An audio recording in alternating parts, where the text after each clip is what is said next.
Welcome, everyone. Thank you so much for joining us for this AMPO webinar. Happy Bike Month. This webinar is brought to you by our Active Transportation Leadership Group, Interest Group, which focuses on especially walkability, bikeability, micromobility, all that good stuff. Let's see, we've still got folks rolling in from the waiting room. So I want to keep letting those folks in. But in the meantime, I'll introduce myself. I'm Ellen Zaviska. I serve as AMPO's Transportation Planning Manager. And I will do one really quick housekeeping slide. Everyone's, I think, got their mics muted as you come in. Ask you to please keep those muted. I think we'll have a good sized group today. However, you are welcome to add your thoughts or questions to the chat at any time. And we will get to those questions possibly between speakers. We might save them to the end, but we definitely want to hear your questions and for you to share cool stuff that you're working on. We do record the meeting. We also use the transcript of the meeting to put together the notes, and we'll share the notes and the slides on our membership platform within a week or two after the webinar. And ask if you don't mind to add your organization to your Zoom handle so that we know where you're joining us from. And with that, I'm going to introduce our moderator. Anita Janke is with the Colleen Temple MPO in Texas, where she is their public engagement specialist. She's got more than a decade of fostering community collaboration. She's got a degree in human services, certification in nonprofit management. And she's done a ton of work on outreach and inclusion at her MPO. And she also enjoys gardening, hiking, and serving in her local church. And with that, I'm going to ask Anita to introduce our topic and our speakers and get us going. Thank you so much, Ellen. Today's topic is planning and building regional trails at a regional scale. And we have with us Rails to Trails Conservancy, which I'm a huge fan of. Welcome, welcome, Ellen. And we also, it'll be a peer learning community for creating and expanding trail networks. And in this webinar, you're going to hear from RTC staff leading this project, plus two MPO that are partnering with our Rails to Trails to advance the construction of their trail networks. First presenter for today is Mary Ellen Kuntz. She is representing Rail to Trails Conservancy. She is collaborates with leaders across the country. She has a heart for trails, trail development, networks, active transportation, as well as policy. And so we're very excited to hear from you and what you do for our whole nation as it relates to trails. And we're also going to be hearing from Summer Lopez.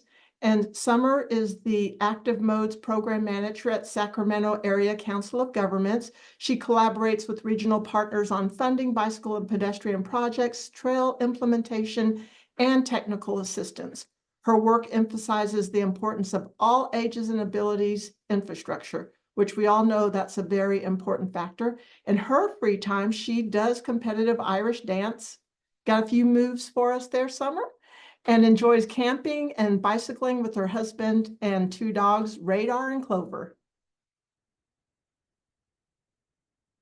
And we also have Sean McGill-Legendre with the Delaware Valley Regional Planning Commission, and he supports trail development and partners across the greater Philadelphia area with funding, technical assistance, and coordination with the focus on the development of 9 county regions, which has 800 plus mile circuit trails network. That's a lot of trails to walk. So welcome, Sean, and we look forward to learning from you as well.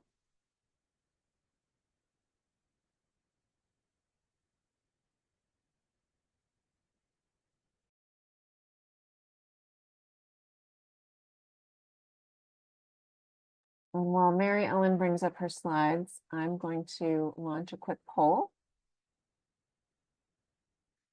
just to get a baseline of our group. Asking how much experience you personally, as an individual and attendee for this webinar, have with trail planning.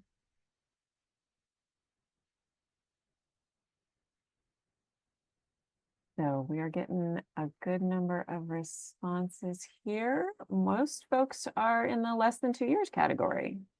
So that's good to know. We've got some folks relatively new to the game. We're also hearing from some folks who have between 2 and 10 years and just a handful who have more than 10. And we've got, let's see, just about everyone has responded. So I will close the poll in a few seconds. And we'll see the results. Okay, and full share results. Let me know if you're not seeing that. But 65% less than 2 years experience, 28% between 2 and 10, and just 7% with more than 10 years. So that's where we're at as a group. And with that, Mary Ellen, please take it away. Thank you. We're excited to be here today. We work closely at Rails to Trails with a lot of MPOs around the country, including very closely with DVRPC. And I'm excited to see how many people have different levels of experience on this call. We're going to talk a lot today about the resources and tools that RTC has available to folks around the country to hopefully help make your jobs a little bit easier. One of the conversations that I'm and my colleague Elle, who's on our call, is our director of advocacy and outreach. The conversations that we have with folks working at MPOs a lot is like, I'm the only person who does this, or I'm one of the few people on my team who does this. So our goal as a national advocacy organization is to help build the resources and skills and tools that you need to make your job a little bit easier. So let's get into it. Rails to Trails Conservancy, or as we call ourselves often, RTC, is the nation's largest trails organization. We reach millions of people and hundreds of partners and elected officials each year in our effort to make trails and other active transportation infrastructure across the US available, accessible, and well-known. We are on a mission to build a nation connected by trails, in that we reimagine public spaces to create safe ways for everyone to walk, bike, and be active outdoors, and work every day towards a future where trail networks like the Sacramento Regional Network or the Circuit Trails in the greater Philadelphia area are prioritized as essential to the well-being of people, communities, and the environment. So what is our role as a national organization? We support local and state partners by investing time, expertise, and resources, with our role varying kind of based on the specific needs and capacities of each project. However, we often serve as a convener, whether through regional visioning or network execution, to bring together stakeholders and help drive the process. We also use our unique position as a national organization to facilitate discussions between states or across jurisdictions, as we've been involved for a long time doing the circuit across Pennsylvania and New Jersey, with regular meetings, organized city swaps through the Trail Nation Collaborative. We advocate at the state, local, and federal levels for trail priorities and funding. We have really led the way with transportation alternatives and rec trails funding, as well as ATIP, the Active Transportation Infrastructure Investment Program, if any of you are aware of that. That came out of Mill's brain in a way that I'm still amazed by. And we do that through everything from grassroots campaigns and calls to actions, or directly engaging with elected officials and decision makers. We also provide trail planning assistance for completing trail gaps and performing trail mapping and analytics. Most of that happens with places that are lacking the capacity that a lot of MPOs have. But we work really closely with our partners, like in the DC area on the Capital Trails Network and elsewhere, to make sure that we are updating maps, we're providing resources, and helping communities track changing priorities. We also provide communication support and strategy to advance trail networks, like the Trail Moments campaign that you may have seen. And in the Circuit Trails Coalition, we do that a lot with the really robust and well-organized coalition there, so that DVRPC can really take the lead on managing different projects, and we can help support making sure that the public knows about them. We help lead the communication strategy, aligning it with the strategic goals of equitable access and representation on the trails that Sean will talk more about.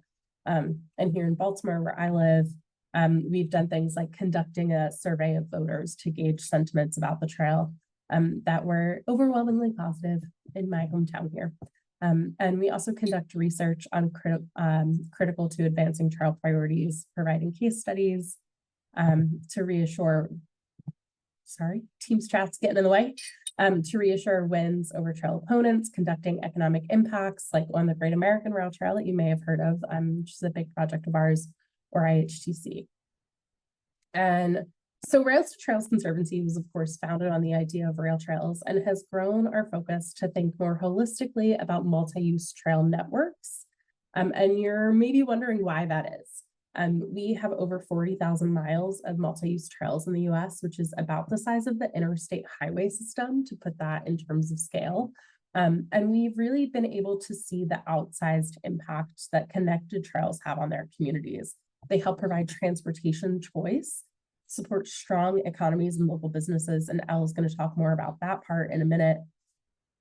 They preserve, my slides are moving on their own, preserve and protect natural environments, including the reduction of greenhouse gases, and give us opportunities for health and wellness that are free, easy, inexpensive, and accessible for all, at least in terms of when you're on them, maybe not in building them. And they help to promote social equity, making sure that everyone is included in the process.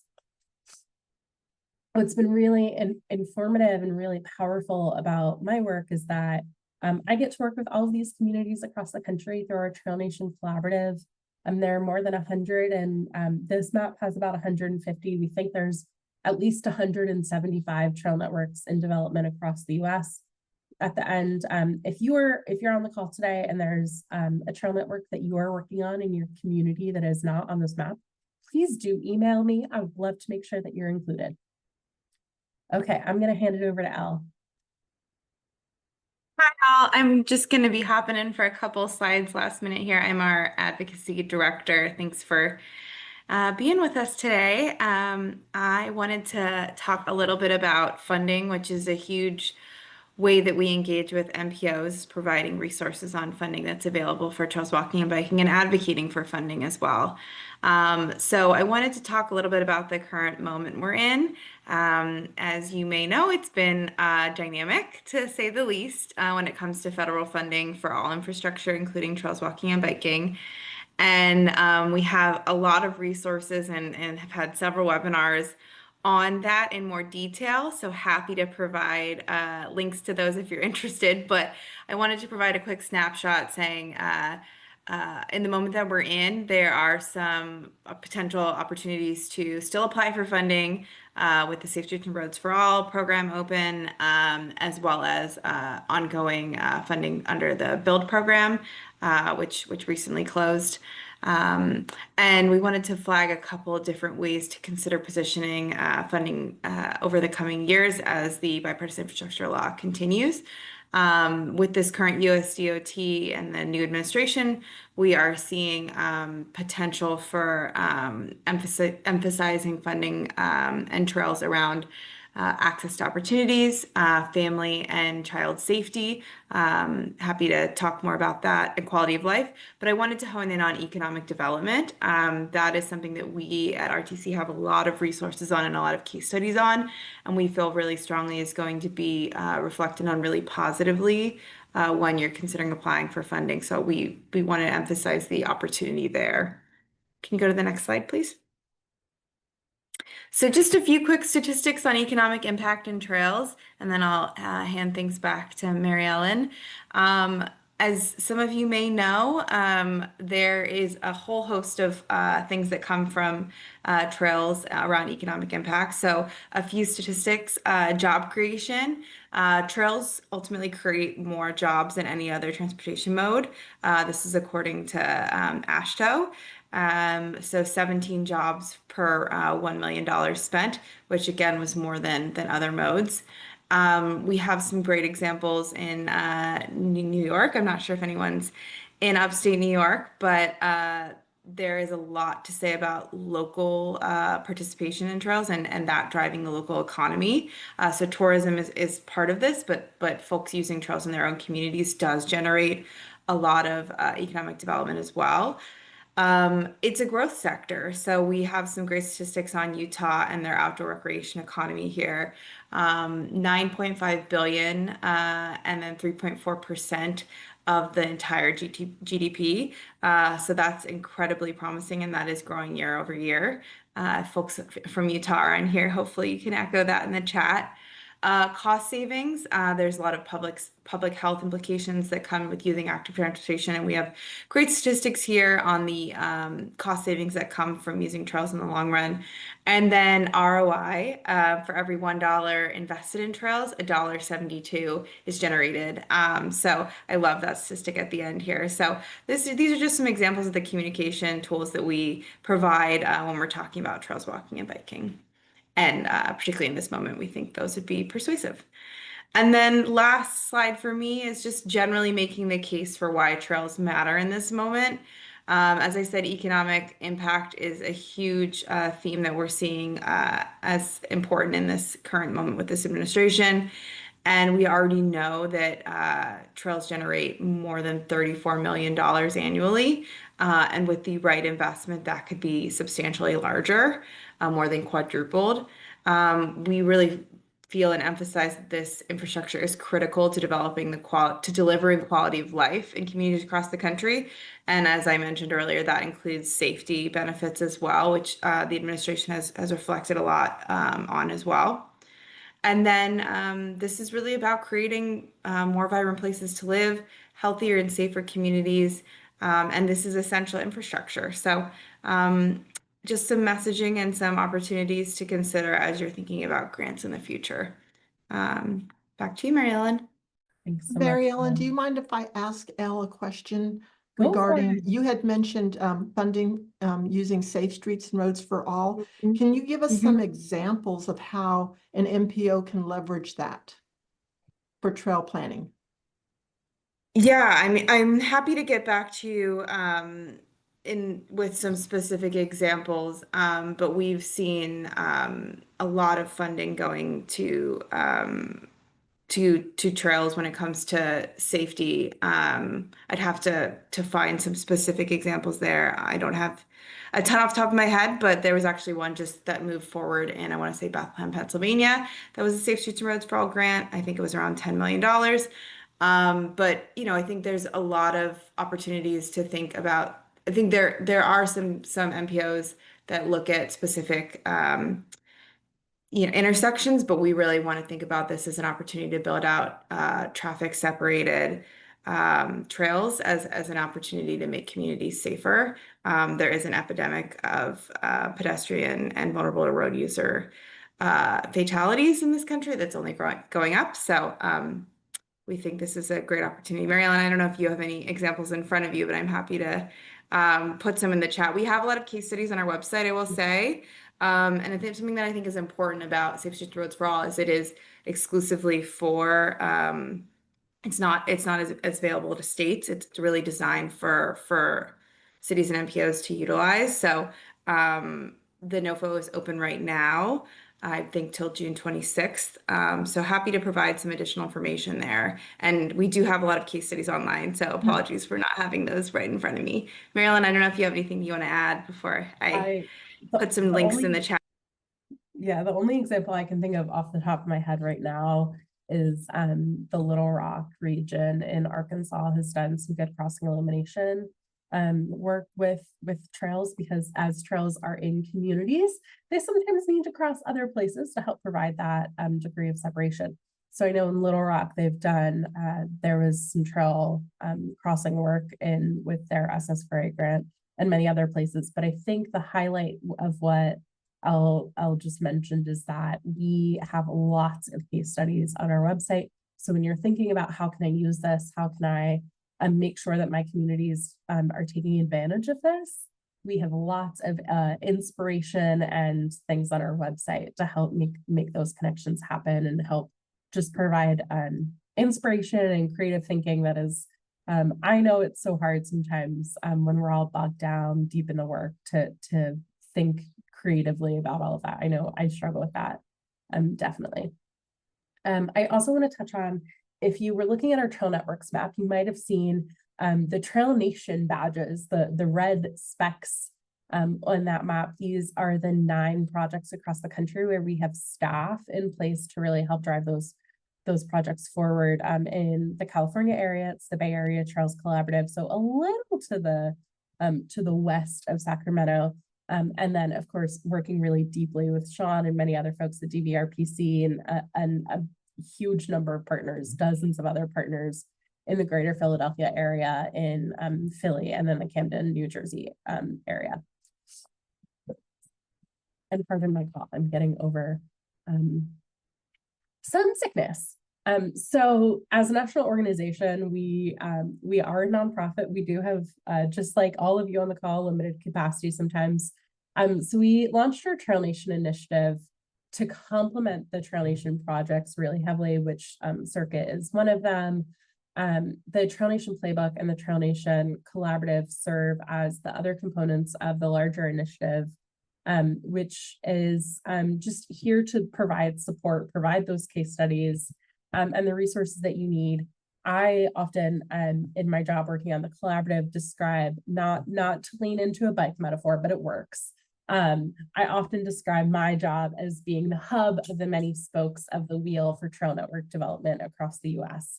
And so the playbook is our compendium of resources, and the Trail Nation Collaborative is our peer-to-peer learning network for everyone kind of in the ecosystem of active transportation. We know MPOs are really, really a critical part of that. In our Trail Nation projects, the most successful in our Trail Nation projects and far beyond, the trail network development that is most successful is those where the MPOs are actively and enthusiastically involved. And we understand that building partnerships with advocates can be difficult. You're coming at the work in very different ways. But I would encourage us all to think about how those partnerships can help support our work. We, as advocates, have a different set of limitations than most of our MPO friends do. We can help get the advocacy and the funding in place. We can talk to politicians in a slightly different way than y'all can sometimes to do more lobbying, whereas you all have the mapping capacity that communities are so often lacking, and the technical expertise. So the work that we're all working on happens when those ecosystems are in place to drive network development forward. We also have a couple other resources that I wanted to talk through. We have our our trail building toolbox, which provides guidance and best practices for trail development, covering every aspect of the process from property acquisition through planning, design, and maintenance. Excuse me. And is a really good, especially if you're early in your career, the playbook and the toolbox are really great for figuring out what multi-use trail development looks like. And that is if you have like a specific topic like art on the trails, or trying to understand rail banking. The toolbox is usually my first line of defense to point people to on that. And we've already talked about the playbook, but just know that while the trail building toolbox is useful for really individual trails or like specific topics, the playbook emphasizes case studies and best practices for the network development, and really focuses on the strategies that make that happen. We also have, as a national advocacy organization, lots of resources on federal funding to stay up to date on trails and active transportation. We'll drop that link in the chat. Our really stellar team that I was a part of are sending out, when it's relevant, like weekly updates, as we all figure out what the new administration is really interested in and looking for. And I will also I'll note that we do quick technical assistance. We're not going to dive quite as deeply as Tool or Alta might for a big contract, but we are always available to help, especially if you have questions about rail banking and things like that. We can do quick technical assistance by email or phone at railstotrails.org. And then finally, before I turn it over, I would be remiss not to mention the Trail Nation Summit. This is a big shindig we're having in October this year. If you were at the Cleveland AMPO Summit, AMPO conference 2 or 3 years ago, we will be back in the downtown Hilton to dive into the innovative strategies for creating and expanding trail and active transportation networks through mobile workshops, immersive learning opportunities, and strategic conversations. I'll note that early bird registration closes at the end of the month, and we're also really happy to be able to offer extended early bird registration to our MPO friends, because we know how incredibly critical you are to our work.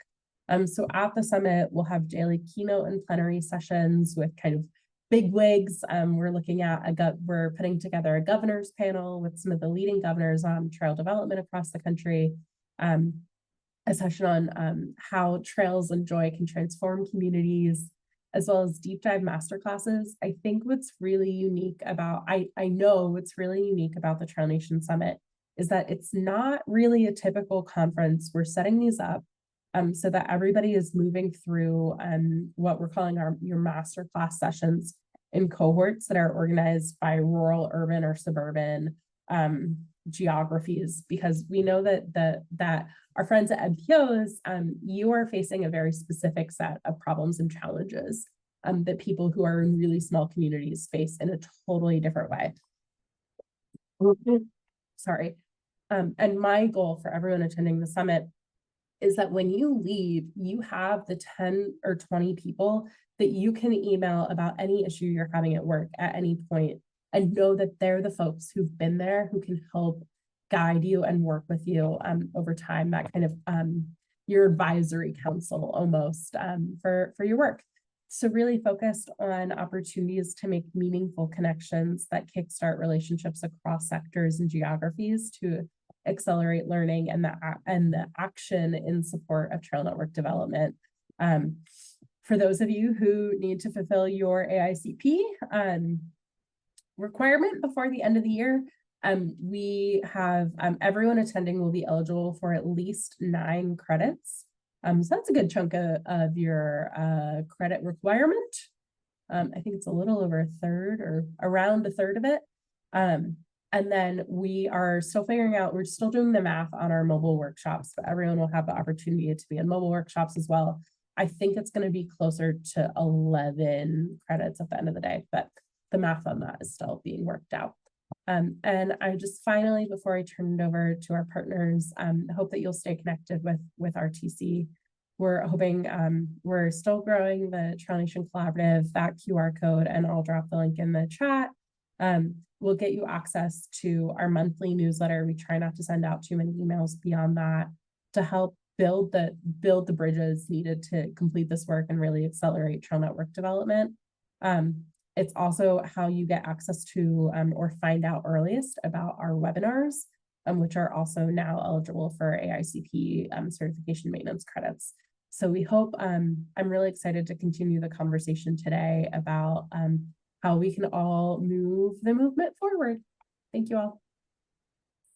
Thank you so much, Mary Ellen. While we transition to Summer's slides, I'm going to launch a quick poll. Hope you're seeing this about National Trails Day coming up in June. Please let us know if you are partnering, planning, or supporting any activities in your region for National Trails Day. And Summer, whenever you're ready to, there we go. There, I see them coming up. I'll keep the poll open for a few more seconds. People have to read it, I understand.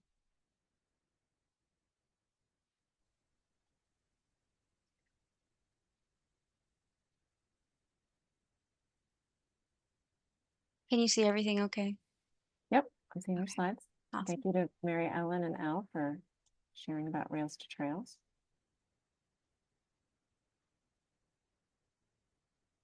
And I'll just, so we stay on track, ask Summer and Sean to both try to present for about 12 minutes Sure. so that we have time for Q&A at the end. That would be amazing. And getting more responses, I'll end the poll. No one's organizing things, but some folks are promoting. Some folks hadn't heard of it previously. Oh, share results, that would help. There you go. There's the results of the poll. And we'll also include these in the final slides that we share. And with that, I'll stop blathering and let Summer do her thing. Thanks. Thank you. Yeah, you know, it's interesting. I didn't get to answer the first question. I think as panelists, we can't answer the poll questions, but I too am actually under that 2-year mark of trail planning. I've been doing transportation and active transportation work for like almost 10 years, but I'm also fairly new to the trail planning world. So, my name's Summer Lopez. I work in Sacramento Area Council of Governments, and today I really want to share with you all our process for network planning and implementation of our trail network. Hoping that I can encourage you and inspire you, especially if you're early on. We're kind of early to mid-level. We're in what we're calling phase 2 right now. So, I'm looking forward to any questions at the end that might help you get started or kind of move through some of those processes. So about our region, it covers 6 counties you can see on this photo. We have 28 member counties and jurisdictions and 32 board members. We are the federally designated MPO, which oversees the regional transportation plan for all 6 counties. And we have a state designation for regional transportation planning agency for 4 counties. So not including El Dorado or Placer, they have their own, and we do a lot of collab work with them. Our population is 2.5 million. We have very hot, dry summers, mild but very wet winters, and sometimes very cold with snow, especially to the east. That leaves us with a lot of climate risks, particularly flooding, wildfires, extreme heat. Very important for trail planning. We don't do trail resiliency planning, but those are some really important factors with trails. Our terrain is flat, especially in the Sacramento area, but we do have mountains in the north to the east. And I like to say this fun fact. We have the smallest mountain range in the world, the Sutter Buttes, that's in Sutter County. And we also have the Sierra Nevada. It's not in our region per se, but you can see it from our region if you're heading east and kind of coming up to Lake Tahoe. All of our waterways drain to the California Delta, which goes out to the San Francisco Bay. And a lot of our trails actually go along these waterways, which is really neat. And then we also have a lot of forests. So just kind of a lot of different contexts. And our community context, we have urban, suburban, rural, agricultural land. I wanted to put pictures here just so you can kind of see the diversity of our region. We kind of have it all. It's really, really interesting. This is our regional trail network. The green on this map shows the existing and planned trails throughout the region as of 2022. The purple is what we call study corridors, which are corridors that SACOG identified as areas for connection in order to create a full visionary 1,000-mile connected trail network throughout the Sacramento region. So like I said, this is as of 2022, and that's what I really want to get started talking about today was the initial planning effort that started the trail network, which is the 2022 Regional Trail Network Action Plan. This plan launched back in 2018 when SACOG began doing a lot of trail planning work and realizing that although we have a lot of planned and existing trails throughout the region, there's no true connectivity amongst all of these different trails. And so a lot of robust community engagement with staff and communities, and also talking to the board members. And through all of those conversations, the goals listed here on this slide kind of arose out of those conversations. And with that information, our staff then took these goals, turned them into a prioritization framework, and then we're able to do an exercise that helped us understand what projects were closest to implementation, what projects really helped meet regional goals of this like idea of regionalism and connectivity. And so out of that process, we ended up getting that map I showed you a minute ago, where we had 293 miles of existing trails, 564 miles of planned trails, and then 308 miles of trail study corridors. And those were all supported by local agencies, particularly the study corridors. They agreed to saying, yes, these are areas that we would like to study in the future and contribute to the regional trail network. So during this plan development, we really wanted to understand what the vision was. That's where all of this came from. And out of that, we started to understand that SACOG has a very vital role in helping to create the trail network, but also help local agencies overcome implementation barriers.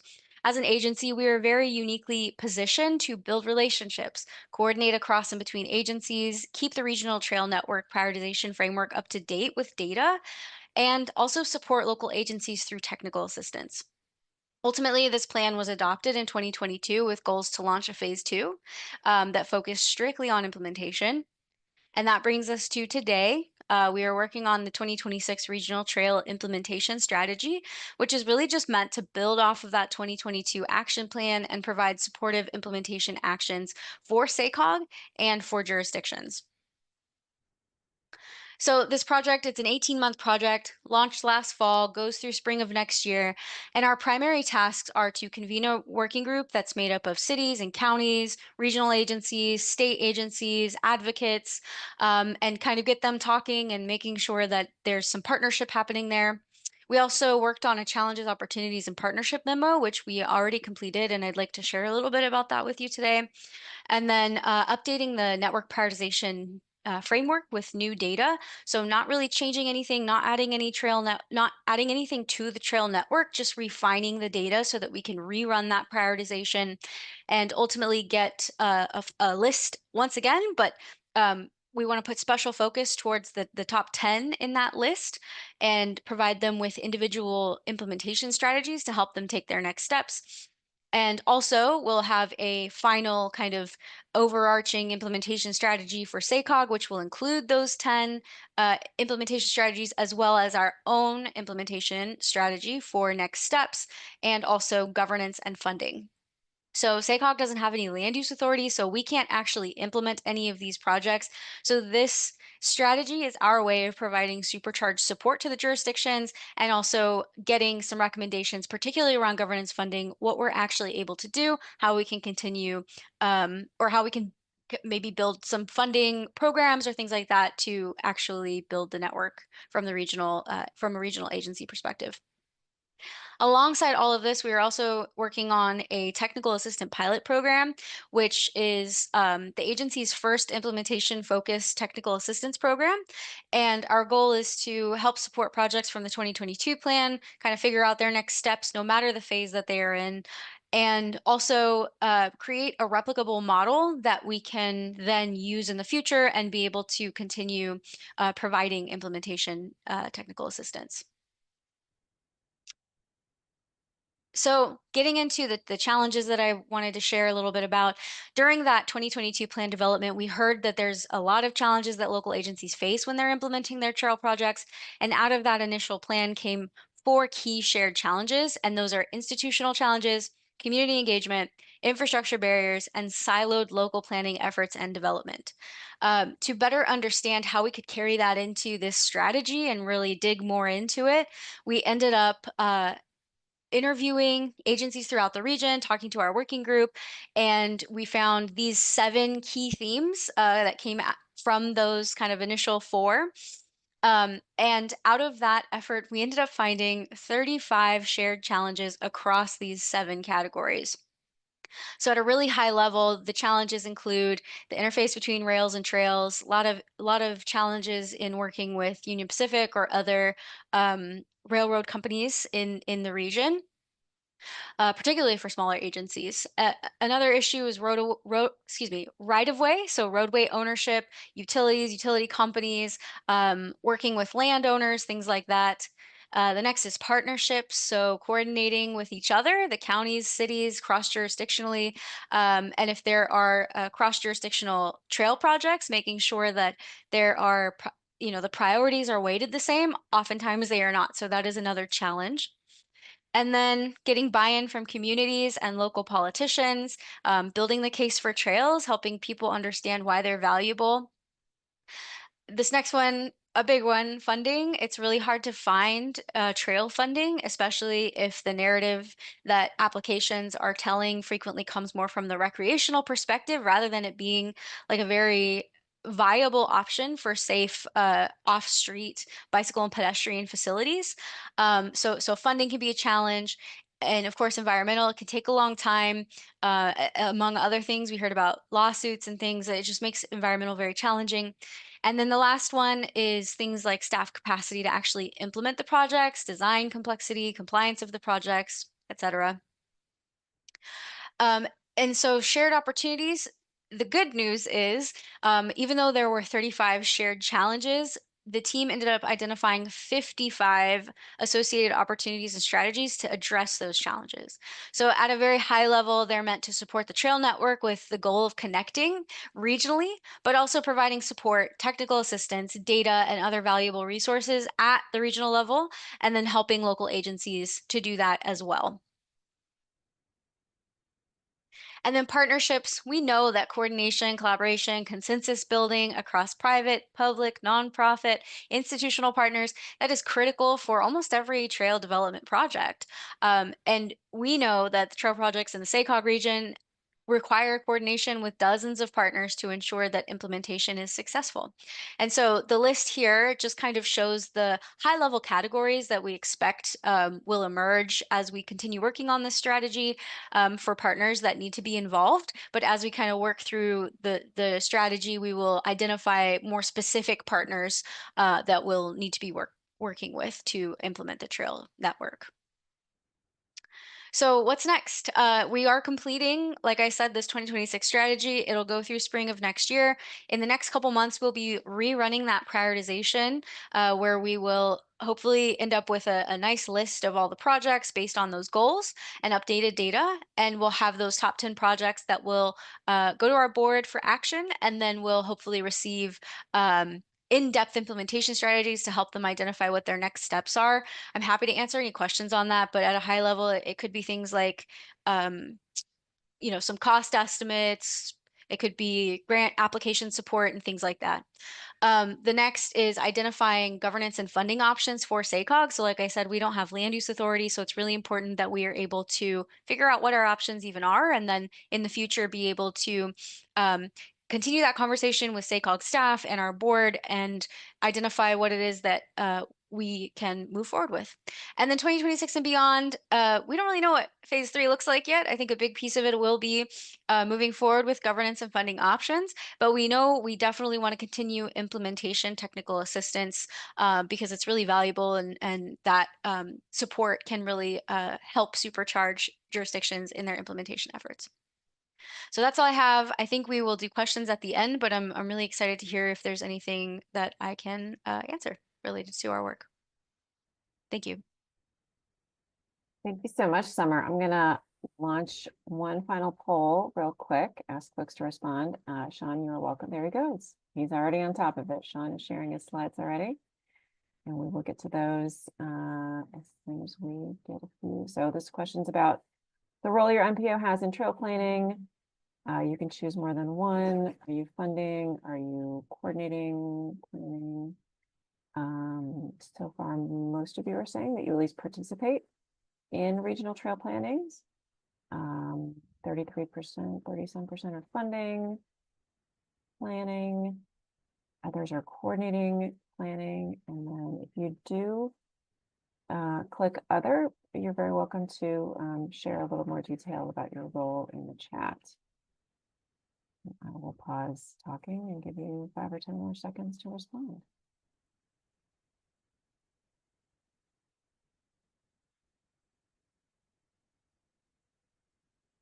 Okay.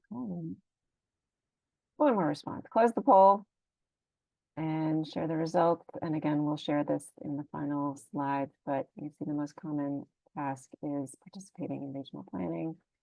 And with that, I'll stop sharing and let Sean take it away. Great, thank you. Good afternoon, everybody. My name is Sean McGill-Legendre. I manage the Regional Trails Program at DVRPC, so very excited to chat with you all today. So a little bit about DVRPC. We are the Metropolitan Planning Organization for Greater Philadelphia. So we're a bi-state agency.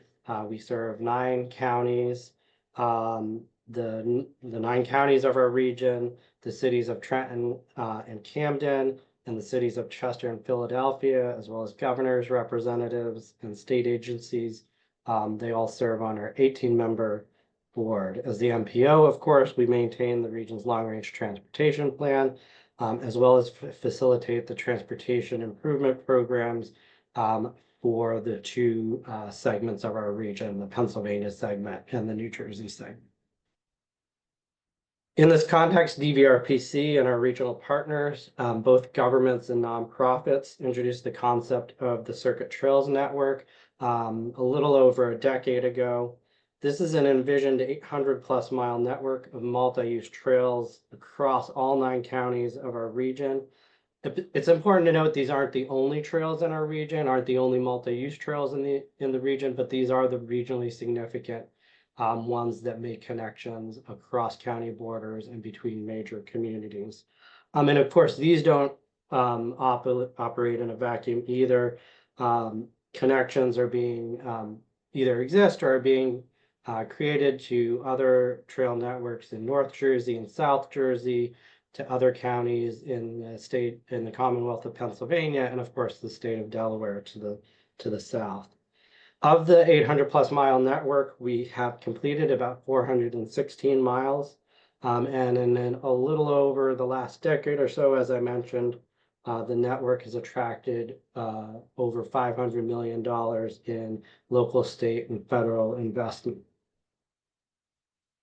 So how do we go about this? There's really no singular program or policy that makes what we do possible, but it's really a multifaceted approach involving many different partners, sources of funding, and commitment to a long-term vision and the implementation steps that are needed to get there. And of course, data helps us both know where we are and make the case for the value of the network to the region and beyond the region. So to talk about partnerships, there's a universe of partners involved in the Circuit Trails. The William Penn Foundation is a philanthropy that's based in Philadelphia. Though they're not the biggest funder of the overall network, they provide essential funding and they provide flexible funding that allows DVRPC to provide re-grants to implementing partners and allow us to do things like right-of-way analysis for partners or to fund partners to do right-of-way analysis or provide matches for construction grants that unlock other sources of funding and allow projects to move forward. The foundation also provides a wide array of support to multiple nonprofits that are involved in the Circuit Trails and work with them cooperatively to implement innovative approaches to things like community outreach, trail programming, and publicity. Those nonprofits, many of them operate under the umbrella of the Circuit Trails Coalition. Though it's not a nonprofit itself, it does provide an organizational structure for both joint and individual action of those groups. The nonprofits that are involved are varied. They range from nonprofits that build and operate trails themselves to groups that are advocates for trails and everything in between. Real to Trails Conservancy is part of the Circuit Trails Coalition. They provide a lot of leadership in terms of the public campaigns of that coalition, as well as press and media outreach, as well as work on individual projects in the DVRPC region. And lastly, governments at various levels play a role.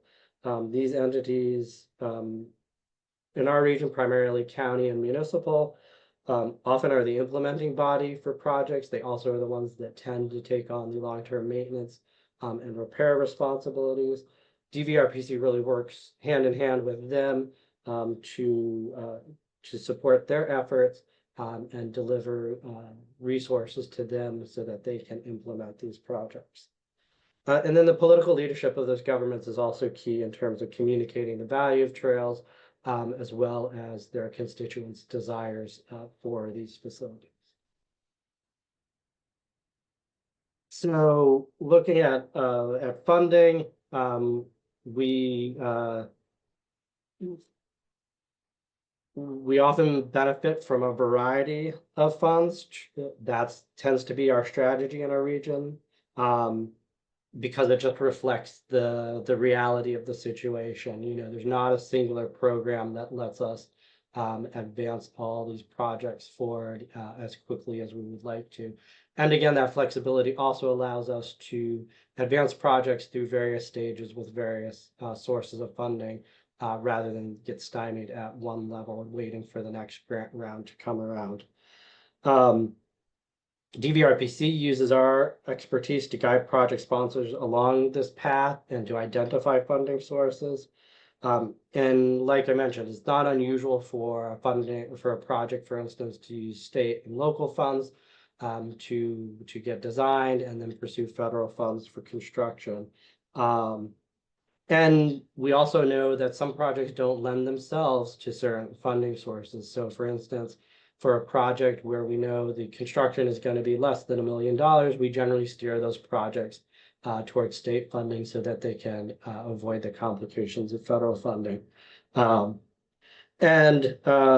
Of course, there's competitive funding sources out there. We also have program projects onto our transportation improvement program and work with our member governments in order to identify, evaluate, and select those projects.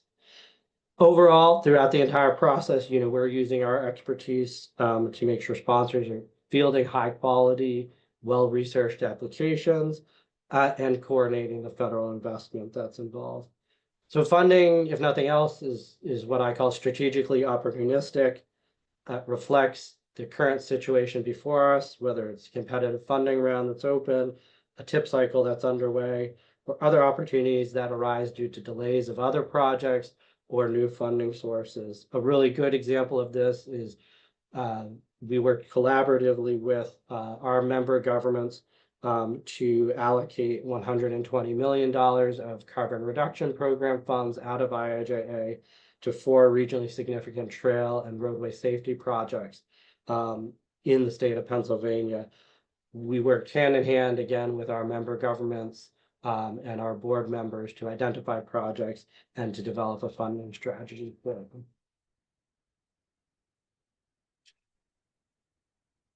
So it's not a mistake that the Circuit Trails Network is identified in Greater Philadelphia's long-range transportation plan, and its completion has been identified as a priority in the last several iterations of that plan.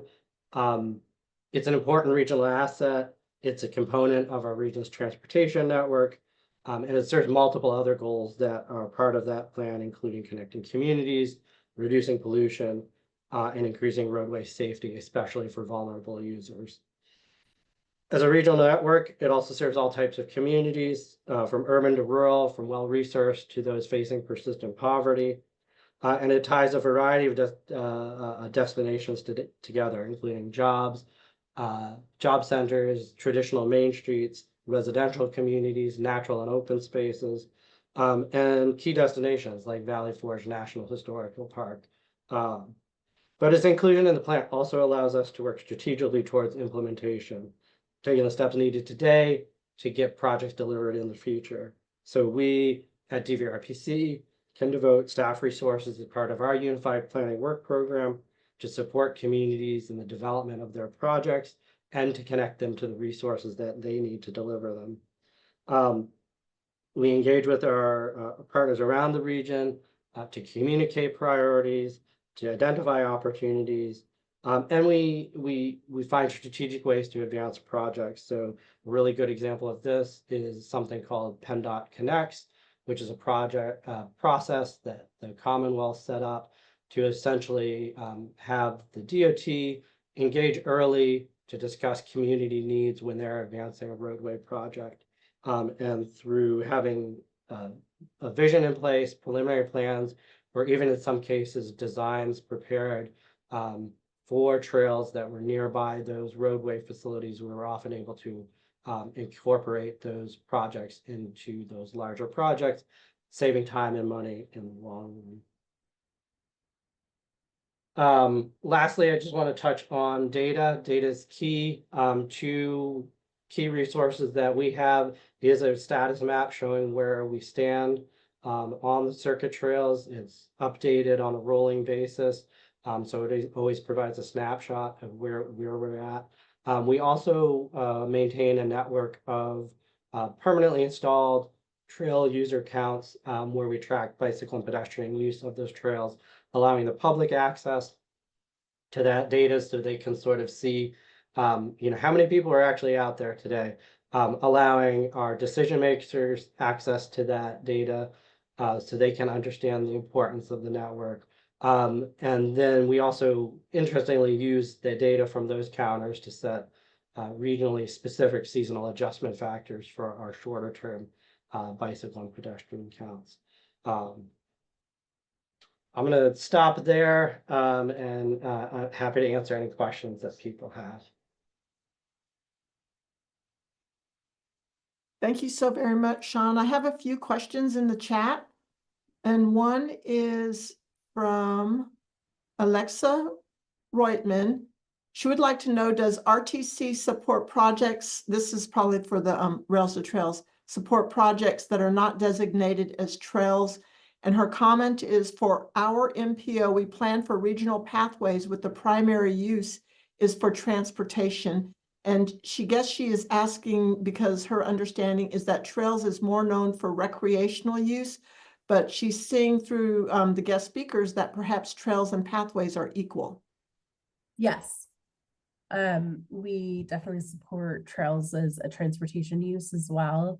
Most of the funding that we are advocating for comes from USDOT, which I think is a good highlight, that trails and multi-use pathways, greenways, whatever name you're using in your community for those, all applies. I think for us, what Elle alluded to this a little bit, for us, the key differentiator is that we are thinking about trails as low stress active transportation infrastructure. We advocate primarily for things that are traffic separated a bit.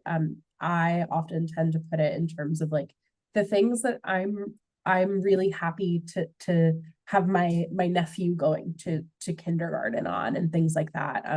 Really low stress so that everyone of all abilities and all ages feels comfortable on it, because we know that a high stress roadway, I'm really okay riding on that to work. But I have colleagues even at RTC who are nonetheless my nieces and nephews and my parents. Thank you. Thank you, Mary Ellen. I do have another question from Hugh, and this is for Summer and Sean. Hugh is interested in, curious to know, when projects and corridors undergo feasibility assessments, is that during the planning process or does it come after the plan when projects are looking for funding or somewhere in between? And we have 1 minute to answer that question, please.